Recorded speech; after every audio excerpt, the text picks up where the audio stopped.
मानवजातीचे जीवसृष्टी फक्त 20 ते 25 वर्षात नष्ट होईल. काहीतरी ही गोष्ट नको व्हावी अशी मनाची समजूत घालणं आणि मग काहीतरी पृथ्वीवर घडेल, आम्हाला वाचवेल, ईश्वर आम्हाला काय असाच मरू देईल काय? हो, तुम्ही ईश्वराच्या इतके विरुद्ध प्रत्येक क्षणाला वागतायत आणि तुम्ही अशा काहीतरी अपेक्षा कराल निसर्ग किंवा ईश्वराकडून, आणि ते लाखो करोडो वर्षात एखादी डिग्री वाढणं नाहीये, 5 वर्षात 1 डिग्री सेल्सिअस वाढते. पृथ्वीवरचे अंटार्क्टिका आणि ग्रीनलँड म्हणजे उत्तर ध्रुवाजवळचं आणि पर्वतांवरची बर्फ, मुख्य अंटार्क्टिका हा प्रचंड साठा, हे जर वितळले तर साधारण 225 ते 250 फूट पाण्याची पातळी सागराची वर असेल. नमस्कार, मी साहिल खरे. तर सध्या गणेशोत्सवाचे दिवस सुरू आहेत. आपल्याकडे छान छान असं दैवी वातावरण निर्माण झालेलं आहे. पण गणेशोत्सवामध्ये आपल्याला एक शब्द सारखा सारखा ऐकायला मिळतो, तो म्हणजे इको फ्रेंडली. पर्यावरणाचं रक्षण करण्यासाठी आम्ही छान छान देखावा उभारलेला आहे. गणपतीची जी मूर्ती आहे ती शाडूच्या मातीची आहे. पण या पलीकडे कधी कधी आपल्याला असा विचार करायला हवा की इको फ्रेंडली खरंच आपण खऱ्या अर्थाने गणेशोत्सव साजरा करतोय की नाही, त्या सणाचा आपल्या पर्यावरणाला काही फरक पडतोय किंवा काही पर्यावरणाला काही त्रास होतोय का, याचा विचार आपण खरंच करतो का, याचा सिरियसली विचार करायला हवा. तर त्या निमित्ताने आज मी आलेलो आहे गिरीश राऊत सरांकडे. गिरीश राऊत सर, तुमचं लोकशाही मराठीमध्ये खूप खूप स्वागत. तर सर, मला तुम्हाला आता आपलं डिस्कशन असं करायचं आहे की पर्यावरणाला जो काही त्रास होतो, आपण जे सण समारंभ साजरे करतो, जे की करायला हवे, आपली परंपरा वगैरे आहेत त्या अनुषंगाने महत्वाचे आहेत, पण या गोष्टीची खूप जास्त अनअवेअरनेस आहे समाजामध्ये. तर एकंदरीत आपण खूप छान आपली परंपरा जोपासतो, त्या महत्वाच्या आहेत, पण पर्यावरणाचं काय? तर तुमच्या दृष्टिकोनातून काय वाटतं सर तुम्हाला? बरोबर आहे, आपल्या मानवी सामाजिक उत्क्रांतीमध्ये आपण वेगवेगळे सण साजरे करत गेलो, दैवत मानली माणसांनी, आणि त्याच्यामुळे त्याच्या जीवनामध्ये एक वेगळंच त्याला स्थैर्य मिळत असेल, आनंद मिळत असेल, समाधान मिळत असेल, तर काही त्याच्यामध्ये वावगं नाही आहे आणि ते असायला हरकत नाही काही. आता प्रश्न फक्त एवढाच येतो की आपल्या कृतीमधून ज्याला आपण पर्यावरण शब्द देतोय ना, ते खरं तर आपलं जीवन आहे ते पण, आणि खरं तर ते अस्तित्वच आहे. त्या जे काय त्या संकल्पने देते त्याच्यात आपलं स्वतःचं शरीर ते निर्माण होण्यासाठी जी काही पृथ्वीने त्याला हल्ली पायाभूत संरचना म्हणतात ती दिली, म्हणून आपण कोट्यावधी वर्षात उत्क्रांत होत ते आपल्याला मिळालं. तर त्याच्याशी संबंधित गोष्ट म्हणजे पर्यावरण. जर आपण असं लक्षात घेतलं तर मग सतत जो काय एक संघर्षाची भावना मनात तयार होते ती नाही होणार, आणि मग श्रद्धा विरुद्ध पर्यावरण असं काहीतरी मनात तयार होते ते पण होणार नाही. विज्ञान विरुद्ध पर्यावरण किंवा विज्ञान विरुद्ध श्रद्धा अशा स्वरूपाचं होते ते देखील होणार नाही ना. ते जीवनाचं जे समग्रतेने विचार केला तर त्याच्यात सगळ्याच गोष्टी येतात आणि ते सर्वाधिक महत्त्वाचं आहे. धर्म हा त्याचा भाग आहे. आता गोष्ट अशी आहे की आपण गणेशोत्सवाकडे आता चालू आहे म्हणून त्याबद्दल बोलतोय. तर आपल्याला माहित आहे की पूर्वी मातीच्या मूर्ती होत्या, पेंडच्या प्रसिद्ध होत्या आणि छोट्याशा असायच्या आणि त्या मातीमध्ये त्या पाण्यामध्ये विरघळून जायच्या. त्यांनी काही समस्या तयार होत नव्हत्या, आपल्याला माहित आहे, शेकडो वर्ष. पण जेव्हा प्लॅस्टर ऑफ पॅरिसच्या मूर्ती आल्या किंवा त्याच्यामध्ये धातू आले आणि अनेक रसायनं आली जी घातक आहेत, जी निसर्गात नव्हती, माणसाने तयार केली, तर तेव्हापासून खूप समस्या तयार झाल्या, होत गेल्या. त्या आपण कुठल्याही नदीकडे, ओढ्याकडे, नैसर्गिक समुद्राकडे बघितलं, विहिरीकडे बघितलं तर ह्याचं विसर्जन करताना काय होते तर आपल्याला स्पष्ट कळते की त्याच्यामधली जी जीवसृष्टी आहे त्याच्यावर अतिशय विपरीत वाईट परिणाम होतो, आघात होतो. आणि मग सरळ आहे की आपण जर का हत्ती म्हणजे मानवी देह आणि हत्तीचं मस्तक हे गणपतीचं जे रूप आपण बघतो, दुर्वा बघतो आणि जे काय आजूबाजूने असते फुलं, आरास वगैरे, हे सगळं त्या रूपापासूनच आहे की सजीवसृष्टीचं जे एकरूपता आहे आणि समग्रता आहे त्याचं आपल्याला समोर रूपच दिसते ते गणपतीकडे बघितल्यावर. तर मग विरोध येण्याचा प्रश्नच कुठे यायलाच नाही पाहिजे तो. तर मग मखरामध्ये आपण बघतो की आता जे काय रासायनिक प्रयोग होऊन काय त्याला आपण पुढारले पण आधुनिकता म्हणतो म्हणून थर्माकोलची मखरं आली. हा जो काही प्रकार आला, पूर्वी फक्त फुलांचीच आरास व्हायची. तर मग त्याच्यामुळे काय हानी होते ते आपल्याला स्पष्ट कळते ना, की हानी होते. आपण ती टाळली पाहिजे एवढं तर निश्चित.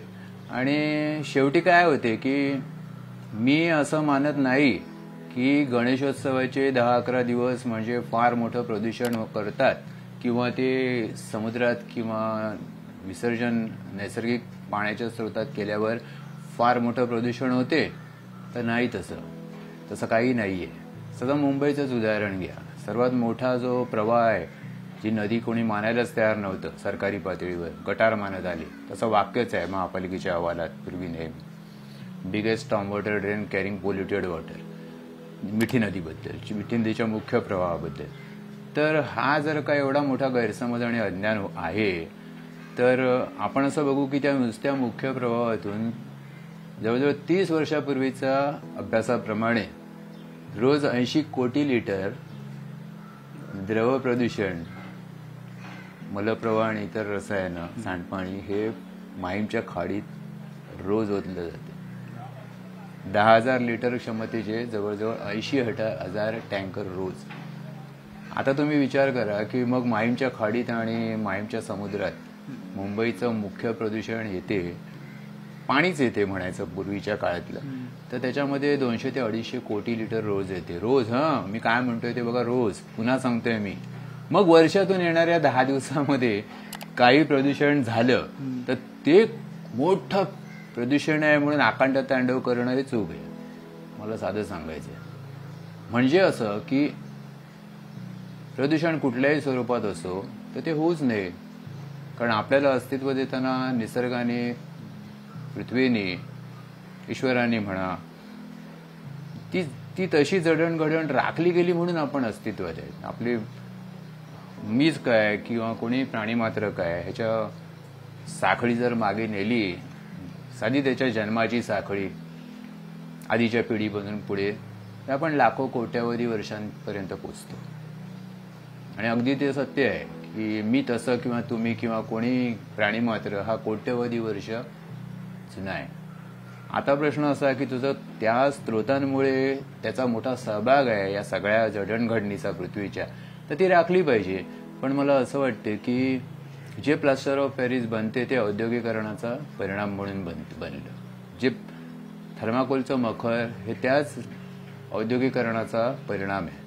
आपण मुळात जात नाही. जे औद्योगिकरण रोज मी म्हणतो नुसतं माहीमच्या खाडीतच 200 ते 250 कोटी लिटर किंवा एका प्रवाहातून 80 कोटी लिटर प्रदूषण होते एका दिवसात, आणि तसं 365 दिवस आपण करतो.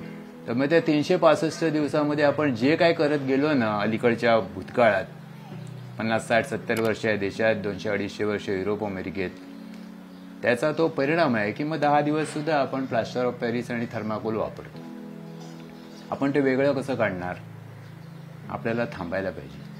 मग ते थांबायला पाहिजे ते फक्त मूर्त्या उंच अवाढव्य करून त्याच्यातून समुद्रामध्ये चुकीच्या गोष्टी टाकणं ह्याच्यापासूनच नाही थांबायला पाहिजे. तर आपण रोज जगतोय ना आता की ती मिठी नदी जी जीवनाने पूर्ण भरलेली होती आता 40-50 वर्षापूर्वीपर्यंत, पारदर्शक पाण्यातले तिकडची किंवा ती शेवटी मिळते त्या माहीमच्या समुद्रामध्ये पायाभोवती मासे खेळताना आम्ही बघायचे, जे आता कल्पना वाटेल फक्त, कारण गटाराचं रूप आहे समुद्राला पण काळकुट्ट्या. तर हे आपण काय केलं याचा आपण गांभीर्याने विचार केला पाहिजे. आणि तो विचार केला तर आपल्याला कळेल की कुठल्याही गोष्टीची सुरुवात मग एका ज्ञानामधून व्हायला पाहिजे. ते गीताच म्हणते, नई ज्ञानेन सदृशम पवित्रम य विद्यते.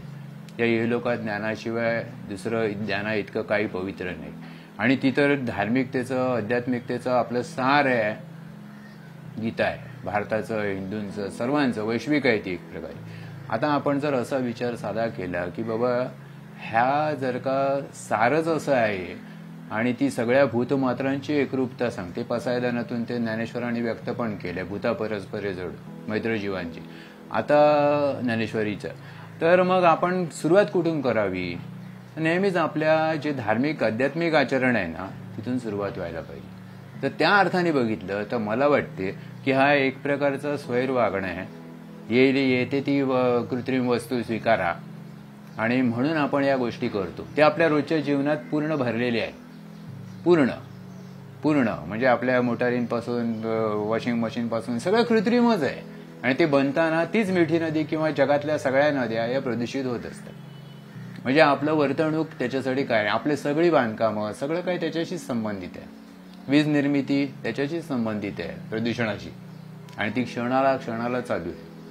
मग जर का आचरणाकडे आपण जायचं, जर का ज्ञान पाहिजे की उद्योग, वीज निर्मिती, बांधकाम, वाहतूक, रासायनिक शेती, यांत्रिक शेती सगळं काय घडवते आहे, खूप मोठा अनर्थ घडवते. तर मला वाटते मात्र की त्याच्याकडे जाताना ते जे आचरणाची मूलभूत जी बैठक आहे ना ती अध्यात्म किंवा धर्मामधून येते.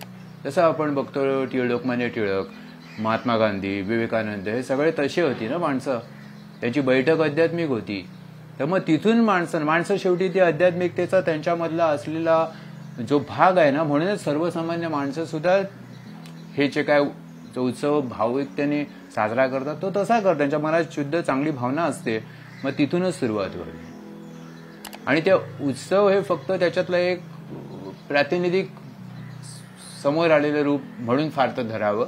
रोजच्या जीवनामध्ये जे काय कृत्रिम शिरलेलं आहे, जे भौतिक विकास किंवा प्रगती किंवा आनंद सोय म्हणून शिरलेलं आहे, मग त्या प्लास्टिकच्या पिशव्यांपासून असू दे अनेक गोष्टी सगळ्या, जे प्रत्येक क्षणाला आता हवा, पाणी आणि भूमी प्रदूषित करत चाललेलं आहे, विच्छिन्न करत चाललं आहे, त्याच्यापासून आपल्याला दूर जायला पाहिजे. मग ती अनासक्ती पाहिजे. आता त्याची गरज प्रचंड आहे. आता मी हे नुसतं बोलत नाहीये की मला काही दोष द्यायचा नाहीये. मी आधीपासून सांगत आलोय की उगीच ठपका ठेवा आणि त्यांच्याबद्दल बोला. हा बोलणाऱ्याला माहित नसते की मी मोटार वापरतो तेव्हा किती प्रचंड हानी करतोय पृथ्वीवर, आणि तो मग गणपतीच्या प्रदूषणाला दोष देतो. ते मला खटकते, चूक आहे ती. फक्त एकच सांगायचं आहे की जे 2008 मध्ये कृत्रिम तलाव विसर्जन कल्पना आम्ही मांडली, जे आधीपासून मांडत होतो, आणि मग महापौरांनी सहकार्य केलं. 4 महिने आपण सतत काम केलं आणि महापौर बंगला आणि 44 जागांवर नागरिकांनी स्वतःची उत्सुकता दाखवली, जे आपण सभा लावत गेलो वनमाळी हॉलला, दादरला, आणि त्याच्या पाठोपाठ आणि प्रबोधनाची मोहीम काढली. 2000 कुटुंबांशी संवाद केला की गणेशोत्सवाच्या या प्रदूषणाबद्दल.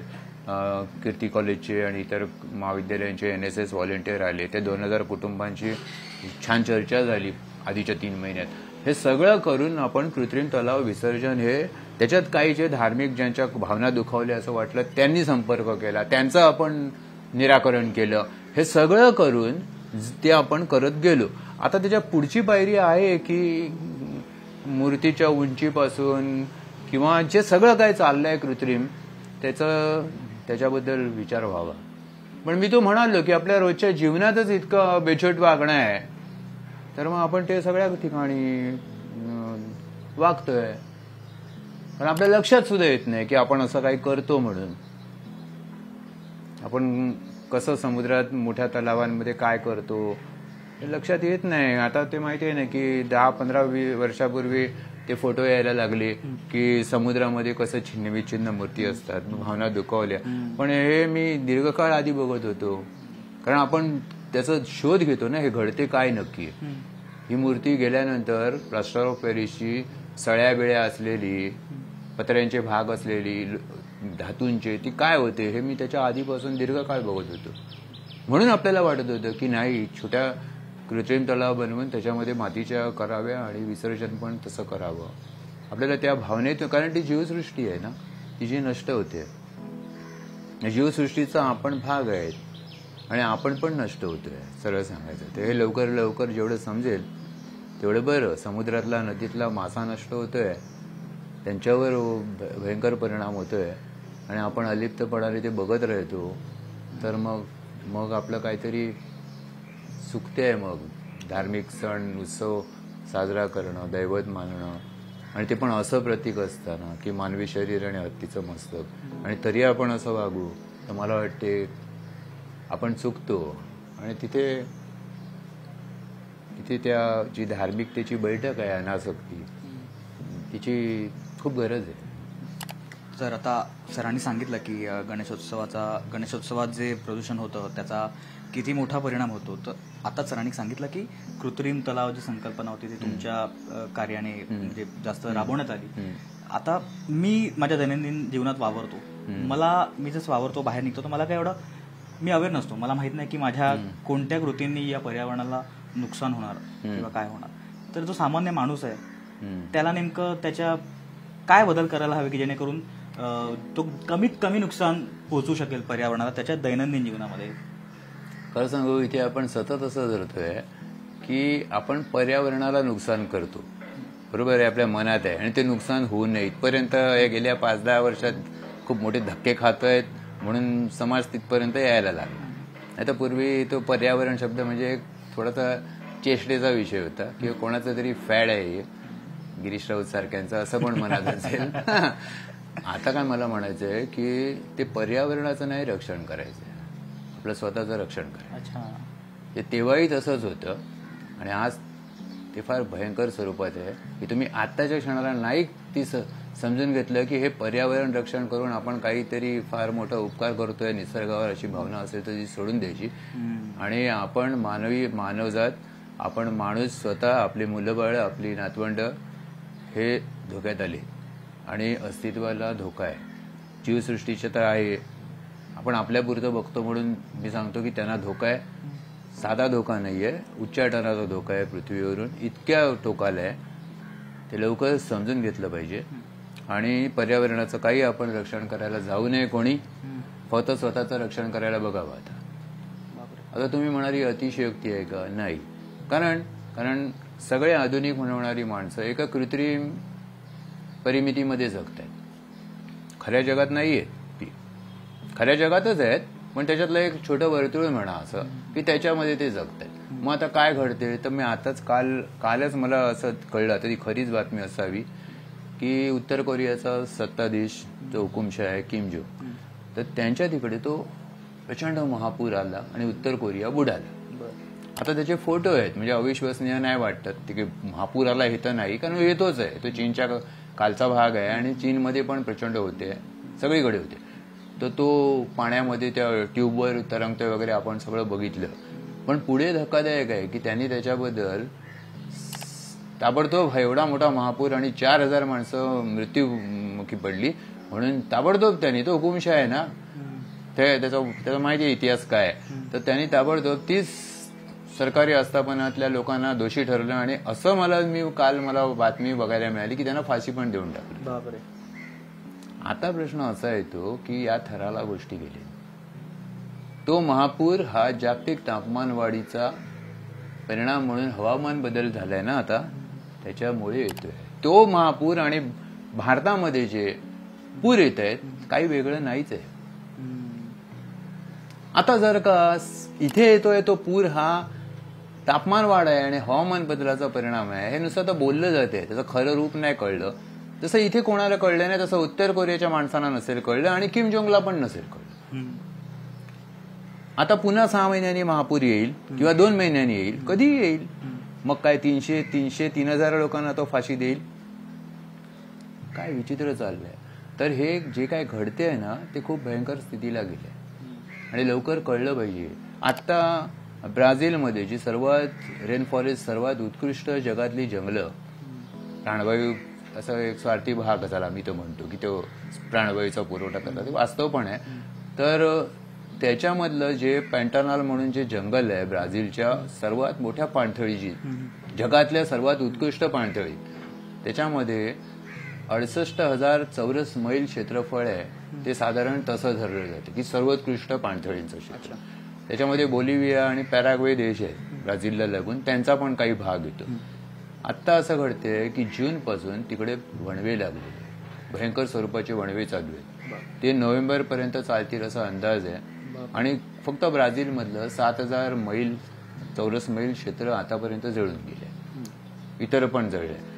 आणि संपूर्ण 68,000 चौरस मैल संपूर्ण पाणथळीमध्ये वणवा सदृश परिस्थिती आहे. तर हे काय आहे, त्याच्यात फक्त हे खूप दुर्मिळ स्पीसीज आहेत, जीव आहेत म्हणून त्यांनाच वाचवणं अशा रीतीने बोलणं केलं जाते, अतिशय चूक आहे. किंवा आता इको टुरिझमलावर दुष्परिणाम होणार, बघा आर्थिक जे उत्पन्नाची बाब आहे त्याच्यावर दुष्परिणाम होणार, हा एक आणि भयंकर चुकीचा प्रकार चाललाय.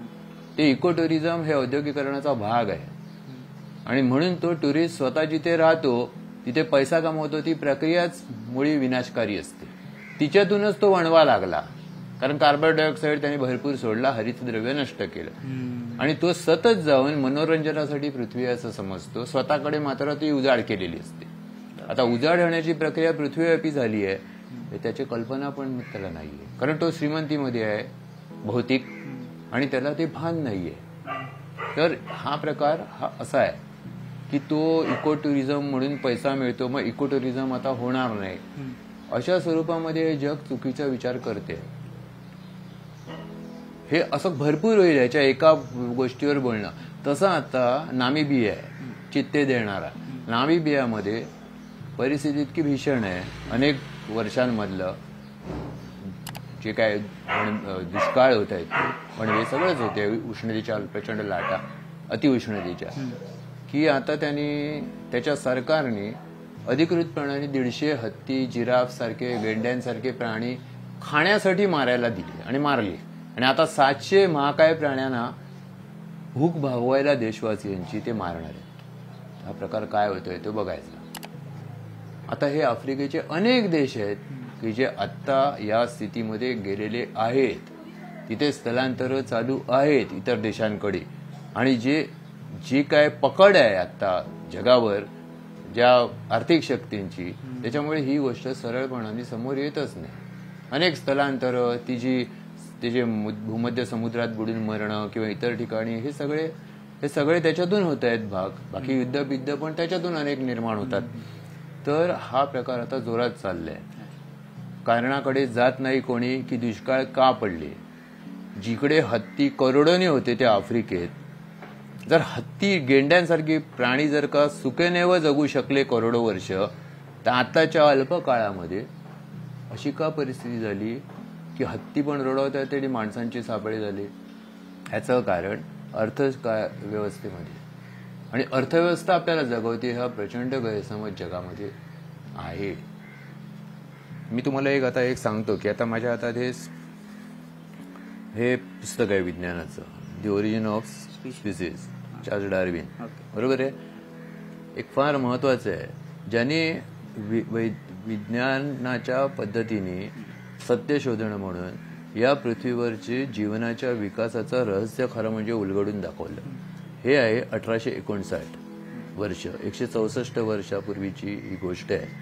हा, आता ह्याने शेवटचं जे आहे ना, याचं शेवटचं 478 पान खूप महत्वाचं आहे. हे इथे 478 शेवटच्या 2 पानांमध्ये त्यांनी असं म्हटलंय शेवटी की मला असं वाटते की पृथ्वीने न तुटणारी जीवनाची साखळी कोट्यावधी वर्ष भूतकाळात चालू राहिली पृथ्वीवर.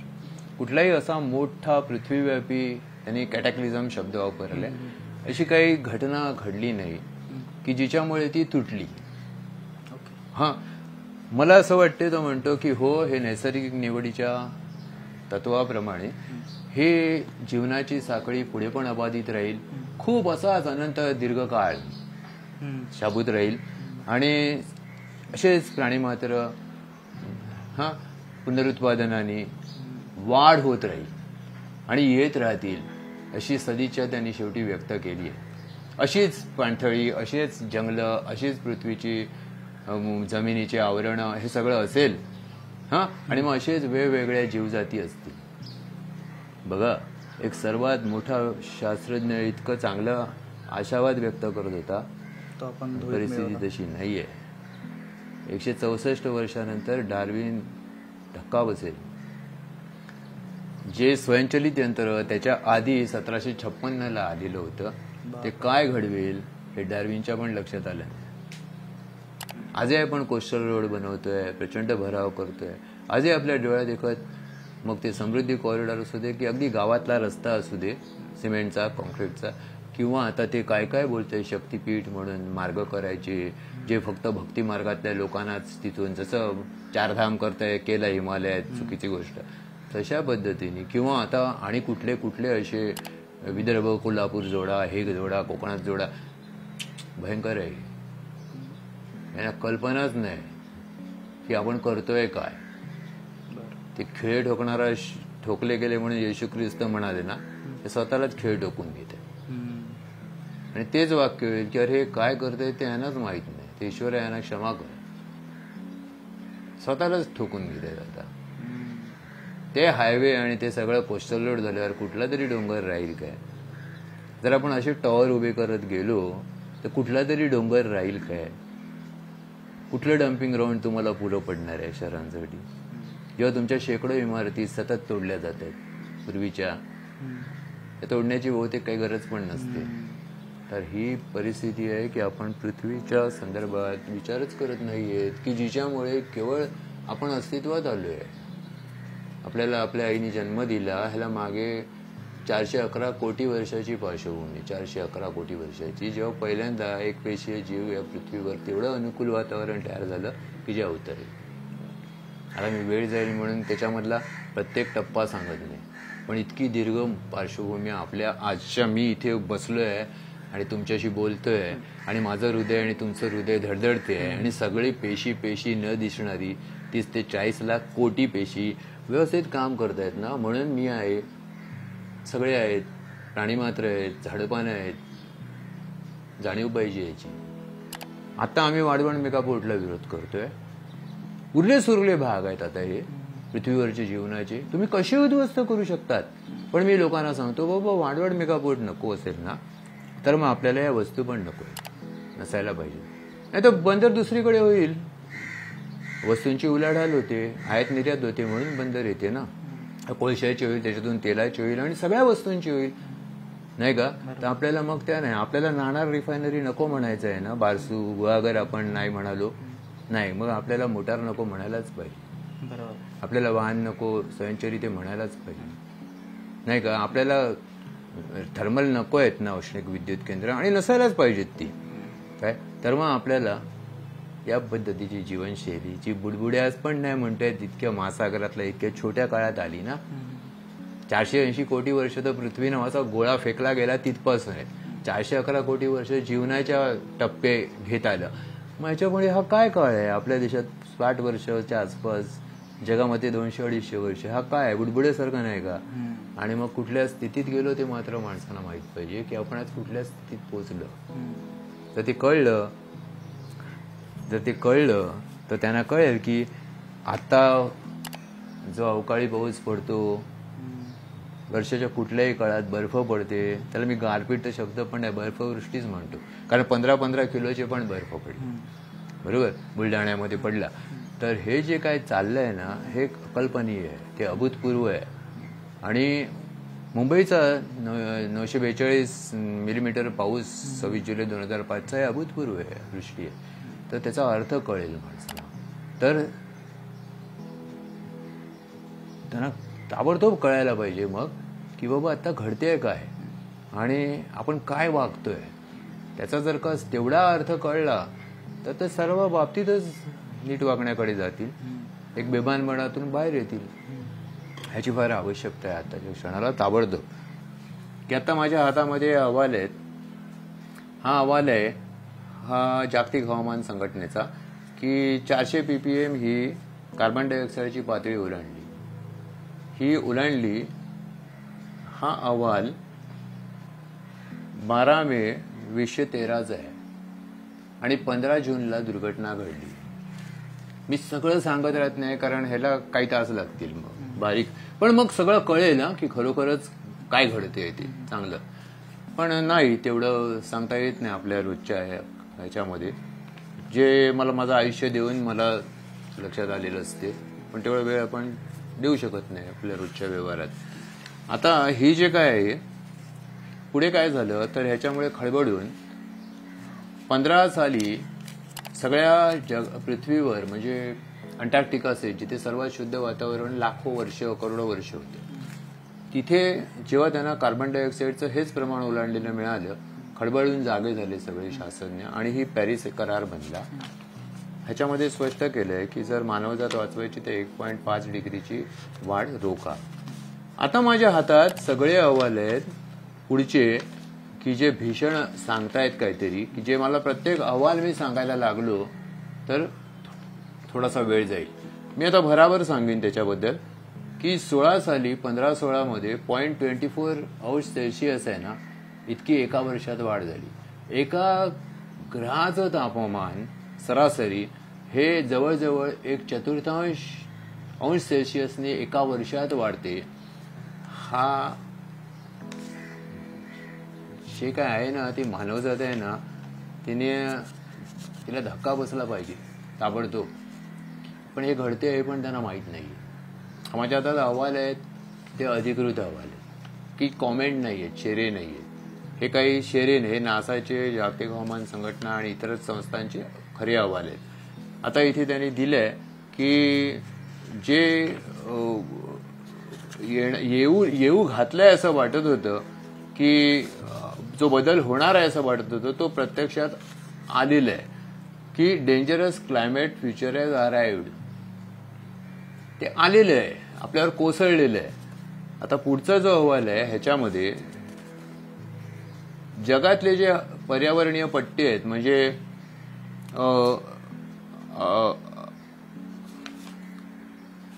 उष्ण विषुववृत्तापासून ते ध्रुवांपर्यंत हे आता 35 मैल दरवर्षी इतक्या वेगाने क्लायमेट झोन्स, हे आता हा अहवाल आहे, 35 मैल दरवर्षी या असाधारण गतीने सरकायला लागले. आता या गतीने सरकल्यावर जी डार्विनचा मी म्हणालो नैसर्गिक निवडीप्रमाणे, अनुकूलन तत्वाप्रमाणे जीवसृष्टीला संधीच मिळणार नाही, कारण त्याच्यासाठी हजारो लाखो करोडो वर्ष लागली. आता दरवर्षी जर का इतक्या वेगाने ते सरकले, याचा अर्थ स्पष्ट आहे की पृथ्वीवरून जीवसृष्टीचं उच्चाटन सुरू झालं. हे उघड स्पष्ट भाषेमध्ये सगळ्यांना सांगण्याची गरज आहे. ते नाही सांगितलं जात आहे. आता इथे 23 मार्च हा जागतिक हवामान दिन असतो. 17 सालचा आहे की जागतिक हवामान संघटना म्हणते की आपलं आकलन संपलेलं आहे बदलत्या हवामानाचं. आपण अज्ञात प्रदेशात प्रवेश केला आहे. आमचं हवामान खातं म्हणते की 96% पडेल, फार छान पडेल पाऊस, जो आपण सतत बघतोय की चुकलाय सगळं. तर हे असं आहे. मला टीका म्हणून टीका नाही करायची बाबा. सरळ स्पष्ट लक्षात घेऊ की जर पृथ्वीवर मानवजात म्हणून आपण विचार केला तर ज्यांचं ज्ञान फार पुढचं आहे त्यांच्याकडून घ्या ना सरळ. काय समस्या वाटायला पाहिजे त्याच्यात? देशादेशांच्या सीमारेषा का आडव्या याव्या, मध्ये काय याव्या त्याच्यासाठी? आता 6 नोव्हेंबरला हे जे काही बॉन आहे जर्मनीमध्ये, तिथे 17 साली ह्याच्याचमुळे परिषद झाली खास. आणि ह्याच्यामध्ये स्पष्ट दिलेलं आहे त्याचे जे मुख्य जे शास्त्रज्ञ आहेत त्यांनी, डॉक्टर पेटरी टलास, की ही जी काय प्रक्रिया आहे तापमान वाढीची अपरिवर्तनीय झाली. म्हणजे आता न थांबणाऱ्या पद्धतीने तापमान वाढत जाणार आहे. याचा अर्थ फार भीषण आहे. कारण याच अहवालांमध्ये आधी आहे की तुम्ही 0.2°C म्हणजे 1 डिग्रीचा 5वा हिस्सा भाग हा दरवर्षी सरासरी तापमानात वाढवतो. सरासरी तापमान जर 1 डिग्री वाढलं तर स्थानिक उच्चतम उष्णतेची लाटेत 10 ते 15°C वाढ होते, दिसते. याचा अर्थ जर खरा कळला तर आता तडफडून मानवजातीचे जीवसृष्टी फक्त 20 ते 25 वर्षात नष्ट होईल. काहीतरी ही गोष्ट नको व्हावी अशी मनाची समजूत घालणं आणि मग काहीतरी पृथ्वीवर घडेल, आम्हाला वाचवेल, ईश्वर आम्हाला काय असाच मरू देईल काय? हो, तुम्ही ईश्वराच्या इतके विरुद्ध प्रत्येक क्षणाला वागतायत आणि तुम्ही अशा काहीतरी अपेक्षा कराल निसर्ग किंवा ईश्वराकडून, त्या तत्वाकडून. तर थोडा वैज्ञानिक विचार करावा की असं कधी होईल का आपल्या कल्पनेप्रमाणे, आपलं वर्तणूक उलट असताना.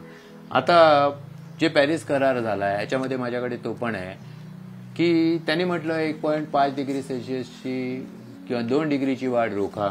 आता आपण पुढे बघू काय झालं की फार मोठ्या प्रमाणावर कार्बन उत्सर्जन चालूच राहिलं.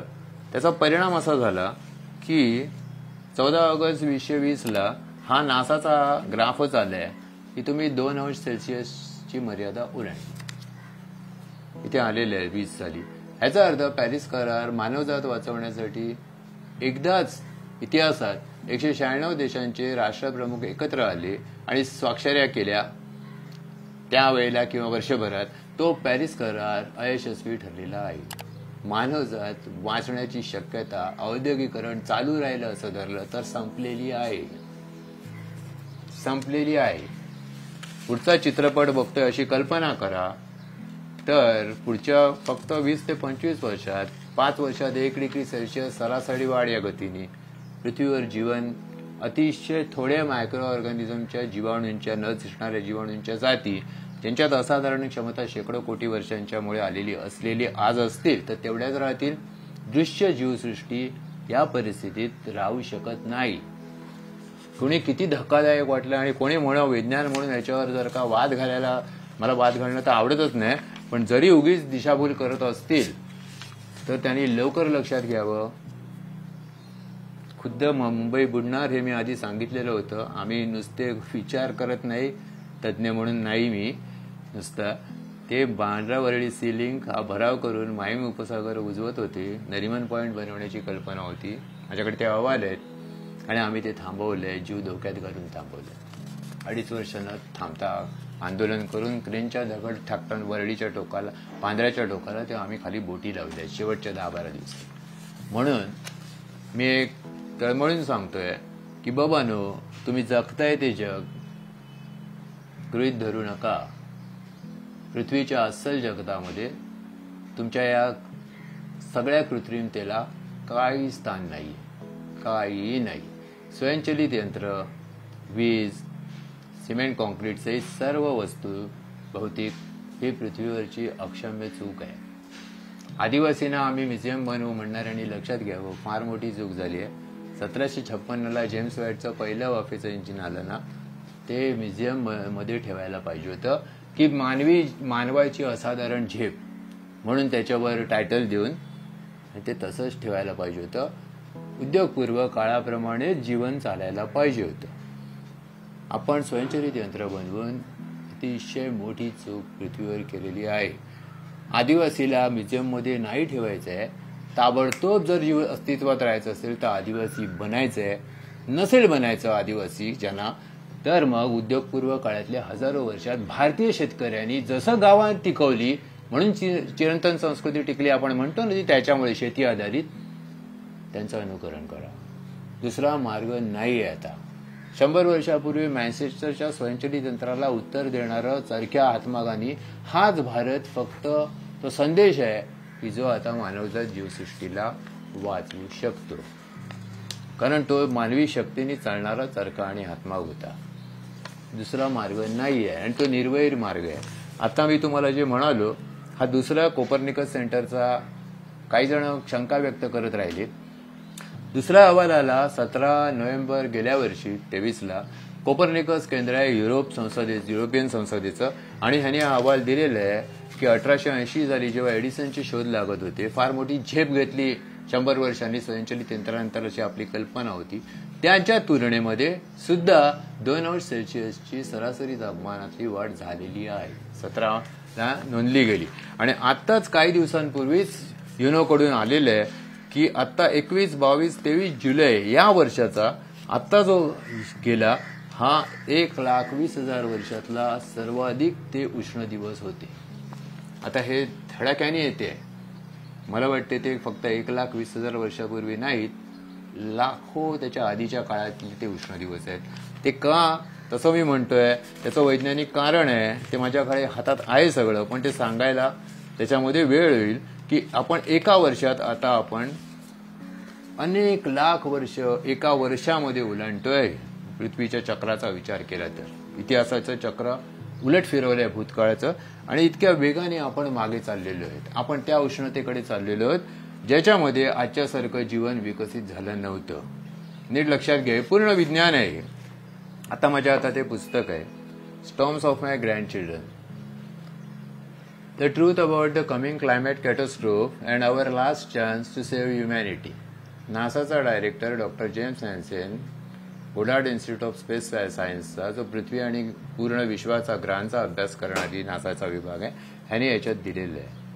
ह्या पुस्तकामध्ये त्यांनी स्पष्ट केलं 2009ला नोव्हेंबरला आलं की पुढची 10 वर्ष ही ती शेवटची संधी आहे. पुढची 10 वर्ष ती 2020ला संपली आहे आणि ते बरोबर जुळलं पुढे की 2020ला आपण बघितलं की 2 अंश सेल्सिअस पण ओलांडली गेली आहे. आता ह्याच्यामध्ये 13 क्रमांकाचं पान आहे. एक सतत बोललं जाते की मुंबईसारखी शहरं बुडणार, कधी बुडणार, काय कुतूहलाचा भाग. बाबा, मुंबईसारखी शहरच बुडणार नाहीत, पृथ्वीच्या संपूर्ण भूभाग किनारपट्ट्या संपूर्ण बुडत चाललेली आहे. 13 नंबर पानावर त्यांनी दिलेलं आहे नासाचं संशोधन की आत्ता जेव्हा आपण 2 अंश सेल्सिअसची तापमान मर्यादा ओलांडू, हे त्यांनी 2009च्या पुस्तकात म्हटलंय. त्यावेळेला 30 लाख वर्षापूर्वी जो प्लायोसिन कालखंड होता पृथ्वीवर, त्याच्यात आपण प्रवेश केला असं समजायचं. आणि त्यावेळेला पृथ्वीवरच्या समुद्रांची पातळी आतापेक्षा 80 फूट वर होती. म्हणजे आपण 2 अंश सेल्सिअस ओलांडलेली आहे. आपण 80 फूट वरची पातळी गाठण्याची प्रक्रिया सुरू केलेली आहे. बापरे. आणि ते लाखो करोडो वर्षात एखादी डिग्री वाढणं नाहीये. 5 वर्षात 1 डिग्री सेल्सिअस वाढते. पृथ्वीवरचे अंटार्क्टिका आणि ग्रीनलँड म्हणजे उत्तर ध्रुवाजवळचं आणि पर्वतांवरची बर्फ, मुख्य अंटार्क्टिका हा प्रचंड साठा, हे जर वितळले तर साधारण 225 ते 250 फूट पाण्याची पातळी सागराची वर असेल. जे कुठलाही सिनेमा असं सांगणं कठीण होईल की इतक्या कमी वर्षात ते आता घडणार आहे. आणि ती पातळी वाढ सुरू झालेली आहे. कारण आता ते आपण एक डिग्री लाखो वर्षात या स्थितीत नाहीयेत. आपण 192 कोटी वर्ष जे कार्बन डायऑक्साईड हरितद्रव्य अवतरलेलं पृथ्वीवर रूपी जीव, हरितद्रव्य रूपी, त्यांनी जो सामावून घेतला ना, तो आपण 250 वर्षात बाहेर काढतो धडाक्याने.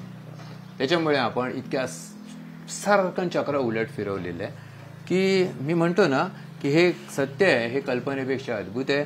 हे कोणी कथा नाही लिहू शकत, असा कोणी सिनेमा नाही बनवू शकत, आणि ते वास्तव आहे. तर ही इतक्या वेगाने आता आपण भाग जाळतोय की जेव्हा माणसं असं म्हणतात, अरे नाही विकास अजून नवीन पिढीला पण आता विकासाची फळं मिळाली पाहिजेत, आणि मग सामाजिक काही गोष्टींमुळे असं वाटते की आम्हाला पण मिळावं. अरे बाबा नो, नाही, हा विकास नाही, हा विनाश आहे. आणि आधी ज्यांनी तो उपभोगला ही पण चूक झाली. मग अगदी आपल्या देशात नाही, युरोप अमेरिकेपासून ही चूक झालेली आहे. हे नव्हतं करायचं. तुम्ही अशी जंगलं, असे डोंगर, असे समुद्र, असे नद्या, असं वातावरण असं उद्ध्वस्त करू शकत नव्हते, करायला नाही पाहिजे होतं. ती फार मोठी चूक केली आहे. आपल्याला अस्तित्व मिळालं ना, ही सर्वात मोठी देणगी होती. प्रत्येकाला जन्म आला हीच सर्वात मोठी देणगी होती. आणि तुम्हाला जन्म राहण्यासाठी आणि पुढे करोडो वर्ष चालवण्यासाठी पृथ्वीने हवा म्हणजे ऑक्सिजन, त्याच्यातला पाणी, अन्न हे दिलेलं होतं. तुम्हाला काय पाहिजे होतं? आणि तुम्हाला सगळं मिळालेलं होतं ज्या वेळेला जन्म मिळाला तेव्हाच. नाही तर जन्म पण मिळाला नसता, तीच आता थांबणार आहे. आता हे सगळं मिळालेलं होतं. मग आता साधी गोष्ट आहे की याच्यावर उपाय काय होईल असं मनात येईल. तर आता आपण नुसती विगतवारी अशी बघितली तर 43% कार्बन डायऑक्साईड जो मुख्य वायू आहे, 90% जबाबदार आहे तापमान वाढवायला, त्याच्यातलं 43% हे वाहनांमुळे. त्याच्यातला मुख्य भाग मोटारीचा आहे. 43% आणि वीज निर्मिती आहे कोळशापासून, आणि 10% जवळजवळ कॉन्क्रीट, सिमेंट आणि कॉन्क्रीटच्या रूपापर्यंत. बाकी इतर आपल्याला आता थांबायला पाहिजे. आता आपण या टक्केवारीत पण गोजावून चालणार नाही. हे रिव्हर्सिबल झालंय.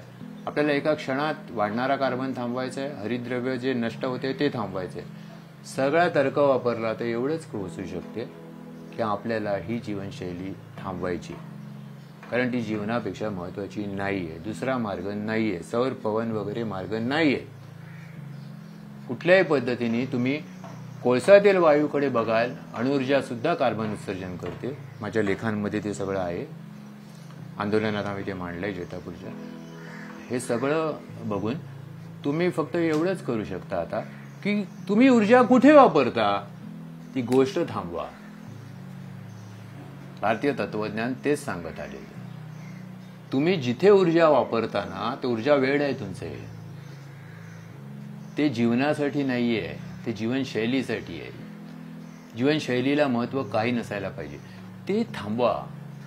तुम्ही जे करताय ना ते थांबवा आता. जर तुम्ही ते थांबवलं नाही, वस्तू रूपांमध्ये आनंद मानण्याची गोष्ट, प्रगती मानण्याची, इंद्रिय मनाला गुंतवून घेण्याची, तर तुम्ही आता आपण वाचत नाही. ते थांबवायला पाहिजे ताबडतोब. ऊर्जांकडे बघत बसायचंच नाही. ऊर्जा ज्याच्यात वापरली जाते ना ते थांबवायला पाहिजे. सार्वकालिक अस्तित्व जे आपल्याला देणगी म्हणून मिळालेलं आणि आपल्या बुद्धीच्या श्रेष्ठत्वाच्या कल्पनेने आपण ते गमावतोय, ते आपण मिळवू शकू. पुन्हा एकदा माणसाने आपली बुद्धी खरंच योग्य रीतीने वापरावी. इतर प्राणीमात्रापेक्षा जिचा विकास जास्त झाला पण तिचा दुरुपयोग झाला, चुकीच्या दिशेने गेली, ती त्यांनी खऱ्या ज्ञानाच्या आधारावर वापरावी आणि मन आणि इंद्रियांच्या मागण्यांना आवर घालावा. आवर नाही, थांबवाव्यात येतात आवडतो जनाठाई मागण्यासाठी, तर आपण वाचू शकतो. तर मित्र, जसं की आपण पाहिलं, गिरीश राऊत सरांसोबत आपण खूप गहन आणि तितकाच त्यांनी एक प्रकारचा आरसा दाखवणारं मार्गदर्शन किंवा त्यांचे विचार मांडले. आणि हे किती भीषण आहे मानवजातीसाठी हे या चर्चेमधून समोर आलेलं आहे अर्थातच. कारण की आता निसर्गाला वाचवायची किंवा पर्यावरणाला वाचवायची गरज नाही, तर मानवाला स्वतःचं अस्तित्व टिकवण्यासाठी विचार करायला हवा. हाच विचार आपण या चर्चेमधून घ्यायला हवा. तुर्तास तुमची रजा घेतो. या कार्यक्रमात वेळ झाली इथेच थांबायची. कुठे जाऊ नका. ताज्या बातम्यांसाठी पाहत राहा लोकशाही मराठी.